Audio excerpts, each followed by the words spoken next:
Présentation du rapport financier. Total du volume d'affaires sous gestion va s'attarder au dernier bâton, si vous voulez, à 523 200 000, ce qui correspond à une croissance de 17,3 %.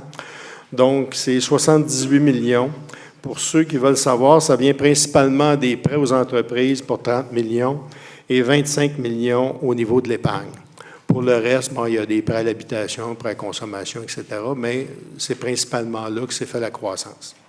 Vous avez maintenant, au niveau du bilan, vous avez les actifs, passifs et l'avoir pour les 5 dernières années, donc de 2013 à 2017 inclusivement. On va s'attarder davantage au niveau de la différence au cours des 2 dernières années. Donc, l'actif est en croissance importante de 236 millions à 276 millions, ce qui en fait une croissance de 17 %. Comme je vous disais tantôt, les prêts aux particuliers, 17 millions, les prêts aux entreprises, 30 millions, ce qui totalise 37 millions sur le 41 millions de croissance. Au niveau du passif, on est passé de 215 millions à 254 millions, ce qui augmente de 18 %. Ça donne 25 millions à l'épargne, 14 millions pour les emprunts, parce que c'est sûr, quand on n'a pas suffisamment d'épargne, il faut l'emprunter, donc on l'a emprunté, ce qui totalise 33 millions sur le 40 millions en termes d'explication. Et l'avoir constitué principalement de la réserve générale, est augmenté de 7 %. Donc, ce qui nous totalise 22 millions en termes d'avoir pour la Caisse. Donc, c'est, dans le fond, là, c'est le coussin que la Caisse a pour les mauvais jours. On continue maintenant avec l'état des résultats. L'état des résultats, c'est les revenus, j'y vais avec les revenus d'intérêt qui est à 7 644 000, ce qui est une augmentation de 955 000 par rapport à 2016, principalement dû à quoi? Une augmentation de 165 000 dans les prêts aux particuliers, parce qu'on a fait des volumes additionnels, et 800 000 de plus en volume, rien que d'intérêt au niveau des prêts aux entreprises. Je vous rappelle qu'on a quand même connu une croissance de 35 millions. Donc, c'est sûr qu'à un moment donné, c'est de l'argent. Donc, les intérêts de ça nous ont apporté plus de revenus.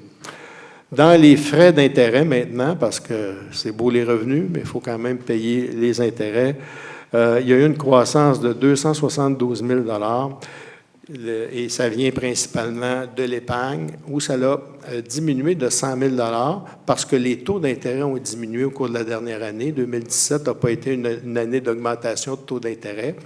Et par contre, au niveau de nos emprunts, vu qu'on a dû emprunter davantage, ça a coûté 400 000 de plus, ce qui donne un différentiel d'environ 272 000 Revenu net d'intérêt, bien, vous l'avez compris, revenu moins les frais d'intérêt.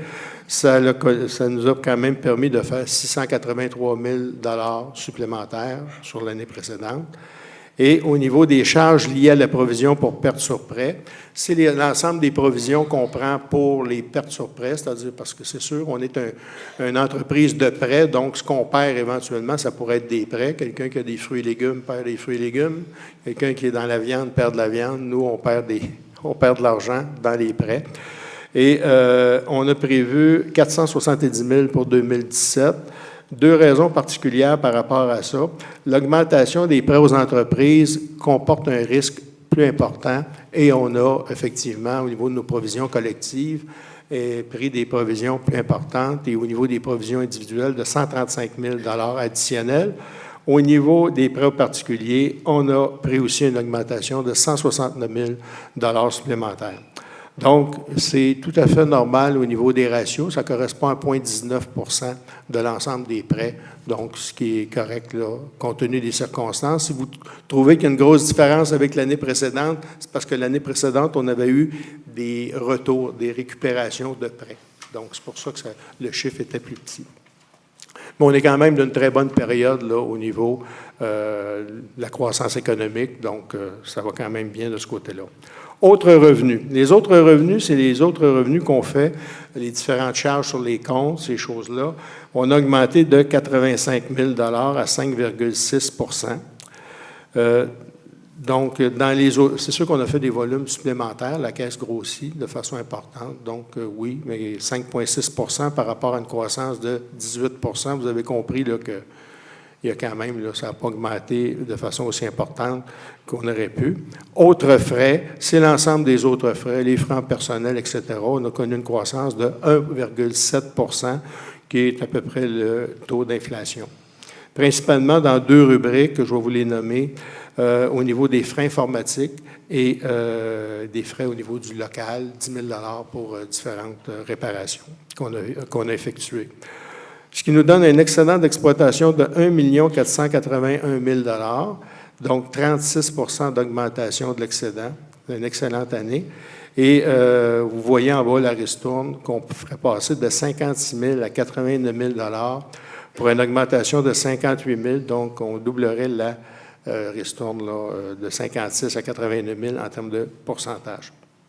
Donc, ça donne un bref résumé là, de notre situation au niveau des états financiers.